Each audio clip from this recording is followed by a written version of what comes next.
to Tom Myers versus the rest of the world. A lot's been going on since we were last with you. The Trump administration released a Russia-Ukraine peace plan that was revealed to have been written in Moscow.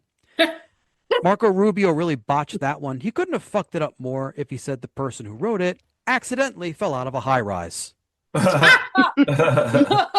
It looks as though Defense Secretary Pete Hegseth ordered a military operation that took out a boat with what they called suspected drug runners off the coast of Venezuela. And as a result, he may now be investigated for committing war crimes. I'm not surprised this happened under a defense secretary whose military strategy from the get-go has been the portrayal of the drunk guy at the bar who yells, "Bomb 'em and wipe 'em all off the map." Of course, Pete Hegseth thinks every boat in the ocean is a drug boat. I mean, just look at his appearance. Every single time he's been on a boat with friends, they've probably all been coked up. Of course, Donald Trump denied any knowledge of what Hegseth did. His automatic response of, "Yeah, I have no idea," or "Pete hasn't told me about it," to just about every single probing question he's asked is fitting, as his brain is on a permanent pinball machine tilt mode. Trump said no one knows what the word affordability means. That tracks, as that word is a word he doesn't know what it means because he can't count the syllables using one hand. Federal charges against former FBI Director James Comey and New York Attorney General Letitia James were dropped because the U.S. Attorney Lindsay Halligan wasn't appointed legally. Attorney General Pam Bondi called her a special U.S. attorney. What does that even mean? Does she have a terminal illness and death wish I don't know about? Elon Musk's Department of Government Efficiency has completely disbanded. Damn, a department so powerful that it chainsawed itself. Trump's Homeland Security Secretary Kristi Noem announced a complete ban on, quote, every damn country that's been flooding our nation with killers, leeches, and entitlement junkies. Oh no, so by definition, that means Americans aren't going to be allowed back into our country if we leave? Marjorie Taylor Greene announced her resignation from Congress. In her speech, she mentioned that she had too much self-respect and dignity. I don't think she knows what those words mean. I think she believes that she has those qualities because she spits out Satan's sperm instead of swallowing it. Okay. She had a really cringe video message when she did it. It had all the discomfort of a child bullshitting their way through a class presentation where they did no prep. Donald Trump and J.D. Vance were not invited to Dick Cheney's funeral. If I were Dick Cheney, I would have them at my memorial just so I could go, if you thought I was a murderous war criminal, then take a look at these fuckers. Former Congressman Matt Gaetz has joined the press during the briefings at the Pentagon. Well, there goes Take Your Daughter to Work Day. Anne Arundel County, Maryland, apologized for slavery.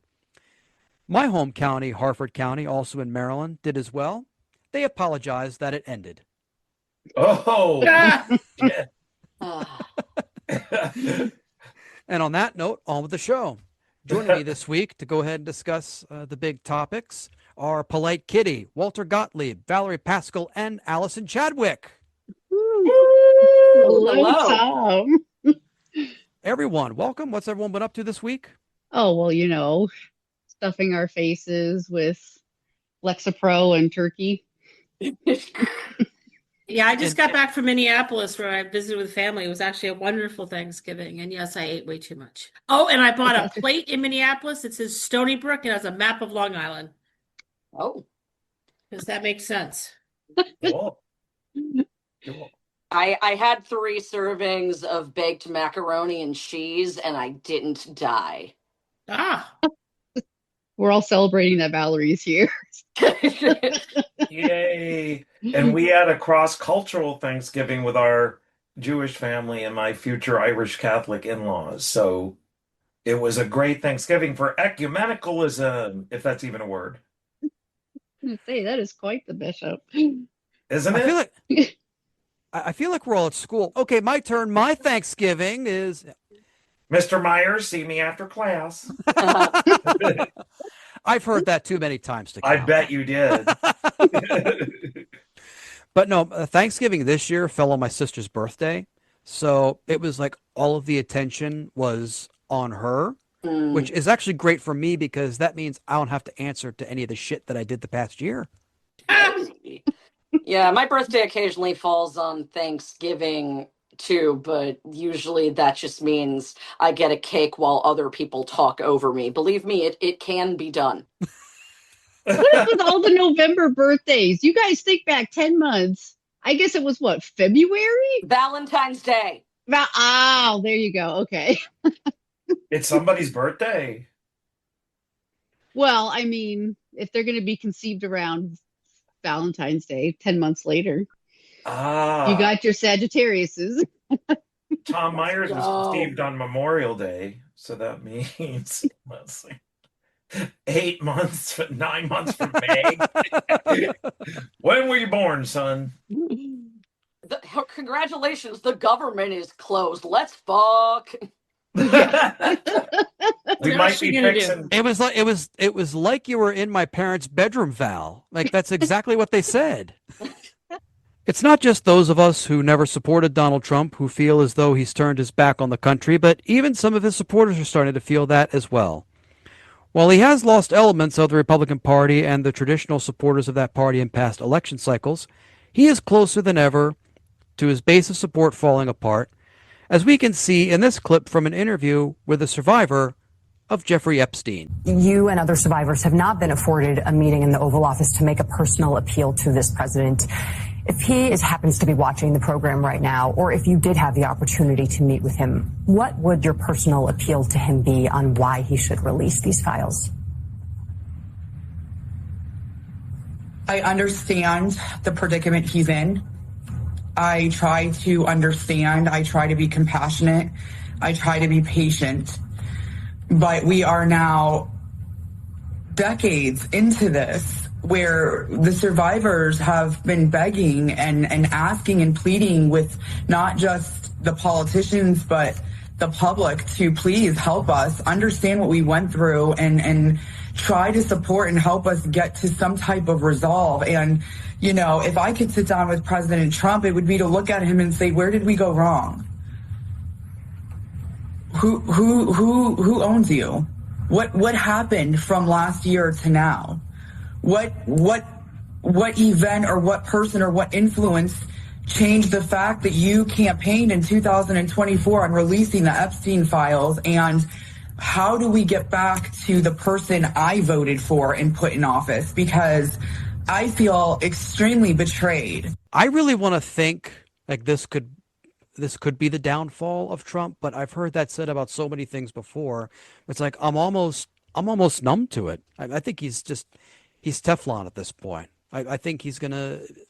A lot of people are saying, "Oh, he'll be forced to resign," but something tells me if the actuarial tables don't do their job, he'll fill out his term.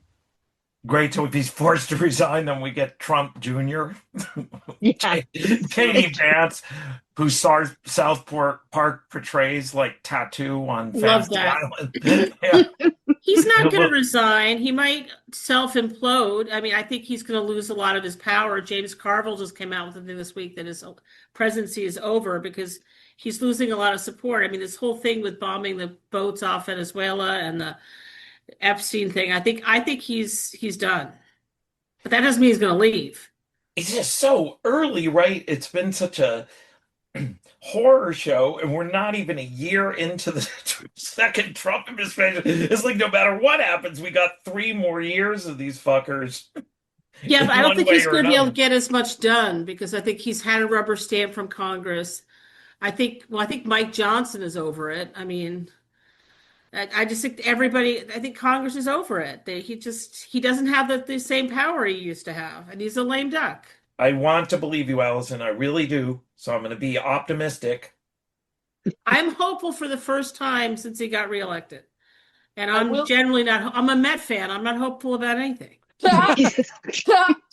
You know. I will say, just hearing her say, "Where did we go wrong?" That was heartbreaking. Like, oh, you thought, oh no, you're taking responsibility for this? Yeah. I'd like to tell her, where did we go wrong? 2015 and that escalator. And who owns you? Putin. I don't think it's a mystery. I just think it's interesting that she's only asking that question now. Are we really surprised that Trump's dealing with women of all ages have been illicit in nature? We shouldn't be, given the backlog of moments where I'm amazed Trump wasn't chemically castrated, given he already walks like he's had his nuts cut off with a dull butcher knife. Among the many instances of Trump creeping on the opposite sex, some of which we've played on this show, is this newly uncovered candid moment from Trump interacting off camera with a family visiting Trump Tower in 1992. Soon. Thursday night. You're going up the escalator? I'm going to be dating her in 10 years. Can you believe it?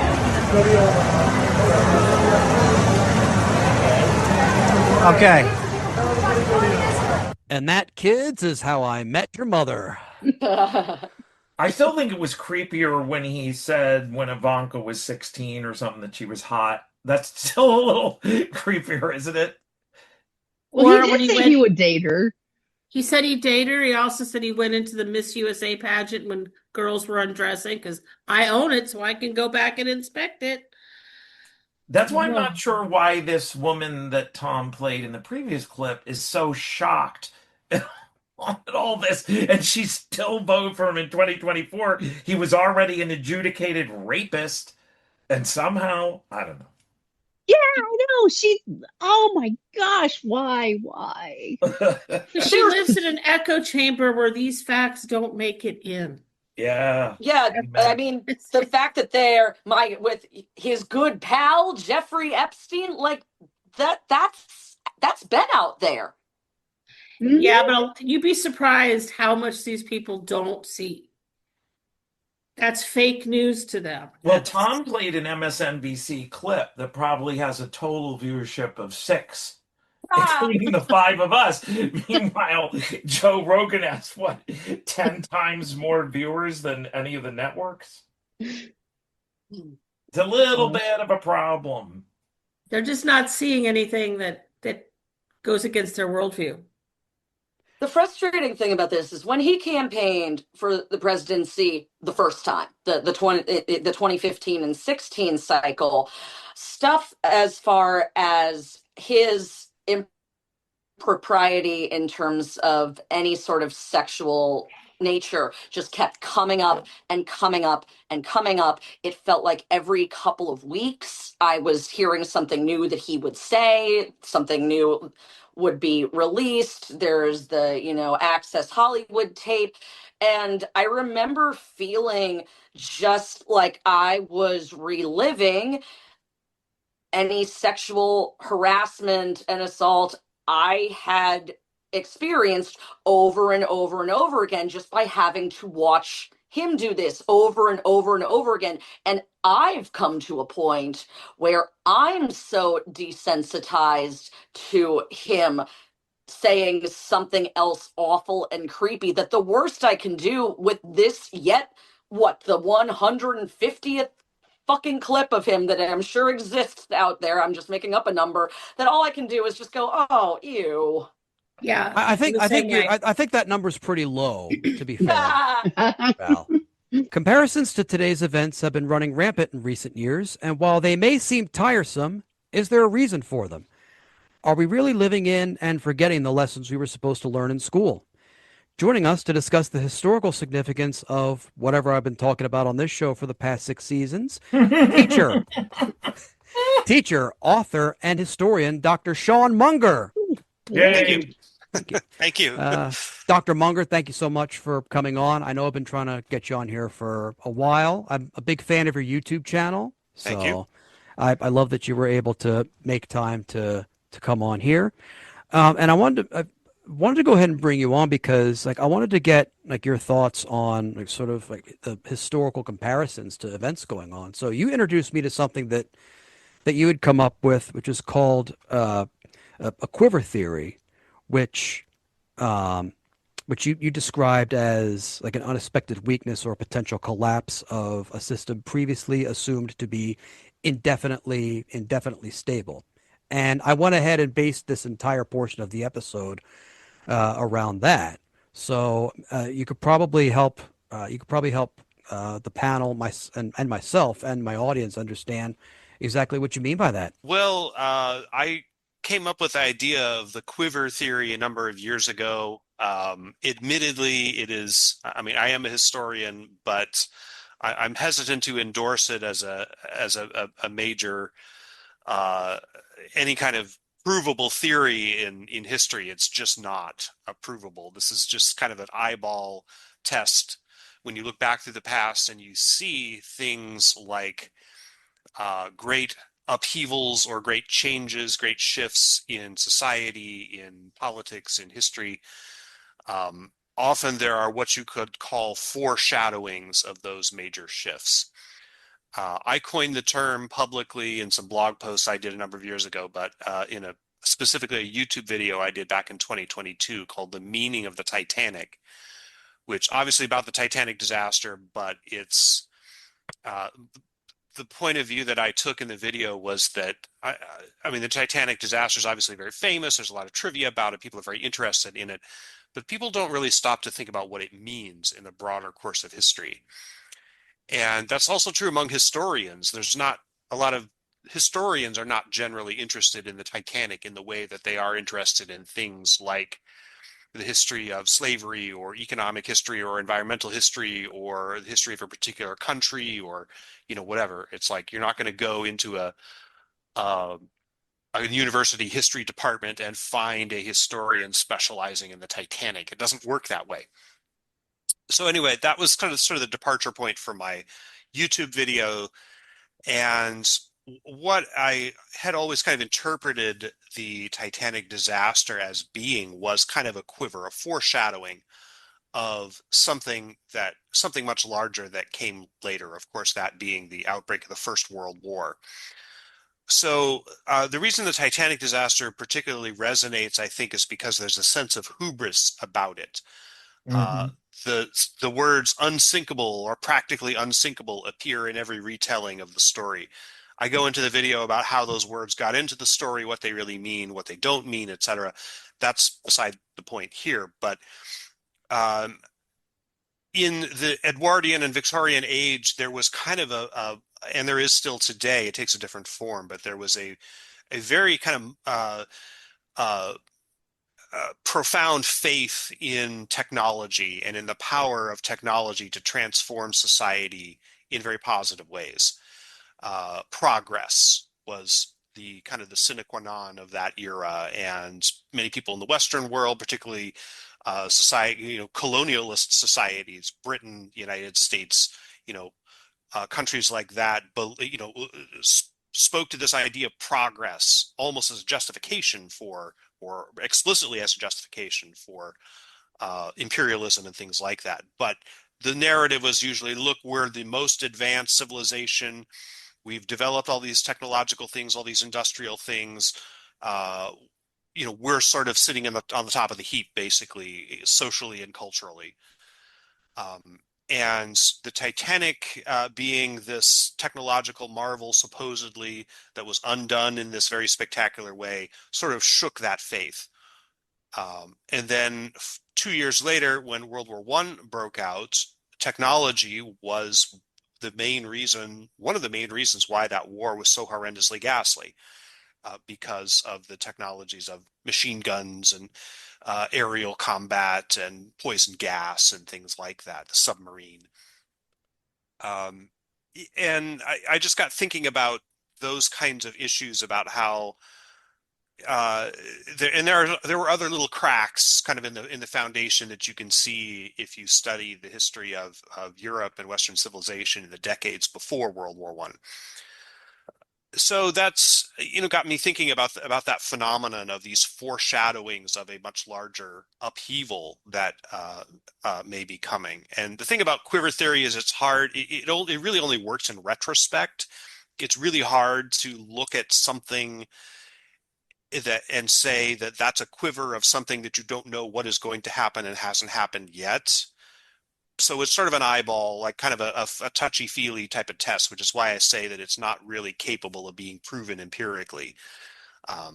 But if you look at a lot of, and again, the way I define a quiver is, as you pointed out, an unexpected instability in a system or institution that is generally presumed to be indefinitely stable. Well, looking at a lot of the things that have happened, I would say in the past decade, a lot of institutions we thought were going to be were stable. A lot of the guardrails that we thought could keep us from could keep us from sliding into total catastrophe. I mean, you could certainly look at the COVID pandemic as an example of that, where all these lessons we thought we learned about medicine just didn't seem to hold up, or they were subject to public ridicule even. I agree, and I mean you can look at potential quivers in things like the Great Recession and various economic kind of bubbles or waivers.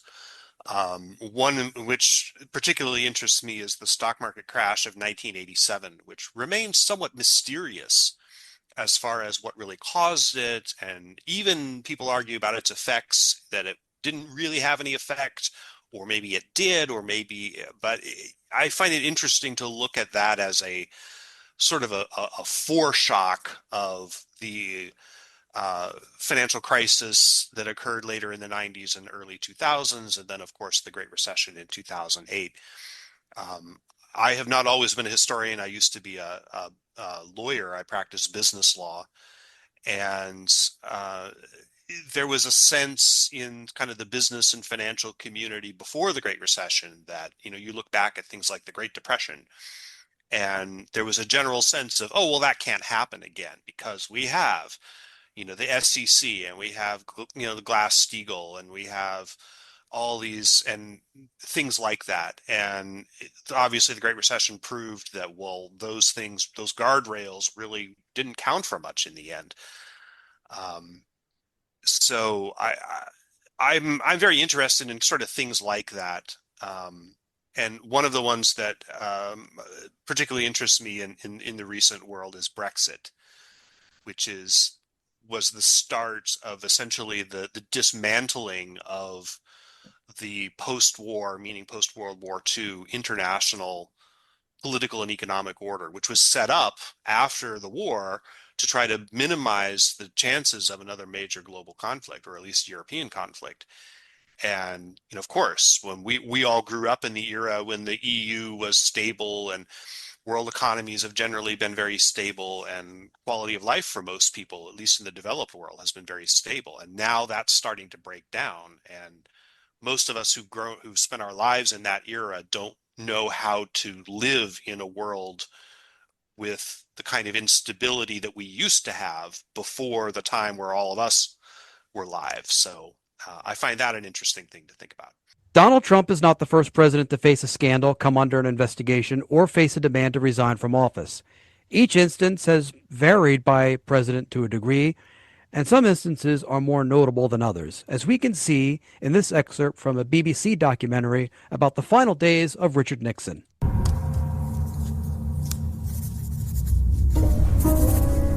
On the night of the 30th of July, 1974, Richard Nixon could not sleep. Mired in scandal, his presidency was in terminal crisis. In the early hours of the morning, he took out his notepad and methodically listed the reasons why he should resign, for the good of his Republican Party and his country.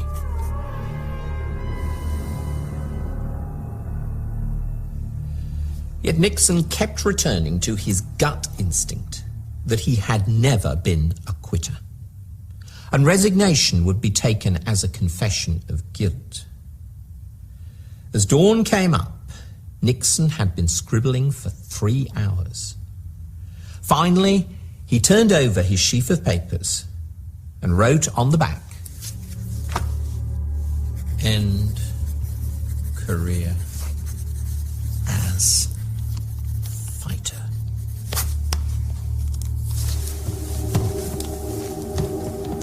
it's the Republican Party in Congress that's enabled Trump both terms by accepting his behavior and not putting any curbs on it. And I was thinking, believe it or not, this week, how in 1974, Barry Goldwater went to the White House and said, dude, it's time for you to resign, to Nixon.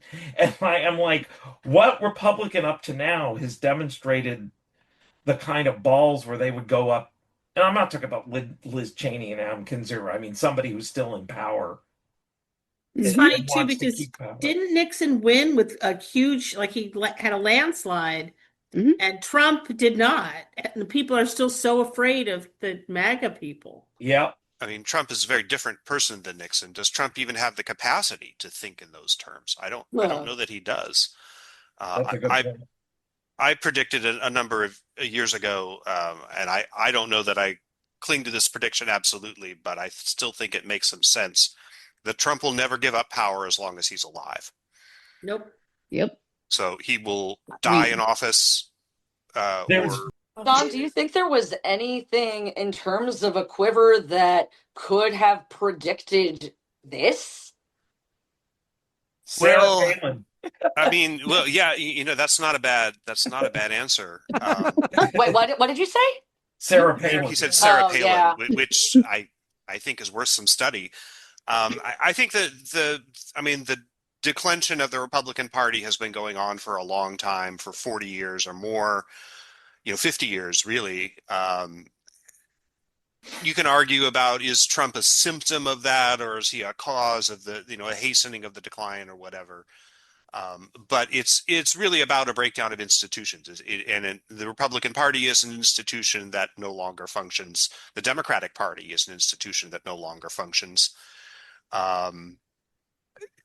We've been through, a lot of what Nixon was going through at the time was, what I call, the Great Slowdown, which was when the United States was losing its manufacturing economy to, other economies overseas were ramping up their manufacturing. And we became a primarily service economy, and there was a lot of economic and social repercussions to that. So that was the context of what Nixon was dealing with. We are a different society now, and if you look back on a very long time scale throughout history, you see kind of the rise and fall of empires. The Roman Empire in Britain and various others, and we're obviously on the downslope of the American Empire, which was at its peak, I would argue, in 1945. So it's been kind of downhill all from there. Again, taking the very expansive view. So it depends, I think, a lot on how fine-grained you want to focus on. Is Trump a symptom, or how much did he do? What would have happened if he had never got into office? Maybe there would have been somebody else who sort of fills this role that he's filling now. I don't know. And on that note, that's our show. I want to thank Polite Kitty, Walter Gottlieb, Valerie Paschall, Alyson Chadwick, and Dr. Sean Munger. Woo! Thank you, everybody. Great to meet you all. You too. You too. This episode of Tom Myers versus the Rest of the World was written and hosted by Tom Myers, with panelists Polite Kitty, Walter Gottlieb, Valerie Paschall, Alyson Chadwick, and Dr. Sean Munger. Theme music composed and arranged by Jeroen van den Hurck. Executive producers Tom Myers, Aaron Duspiva for Oddly Funny Productions, Matt Connarton for ipmNation, and Eddie Carson for Odyssey Radio. Please leave a 5-star rating and a positive review on Apple Podcasts, and don't forget to subscribe to the Patreon, patreon.com/Tom Myers, for access to ad-free episodes, extended episodes, bonus clips, and now Patreon-exclusive episodes and bonus video content. And if you're listening to this on YouTube, hit the thumbs up button and subscribe to this channel. Thank you for listening, and please visit tommyers.us.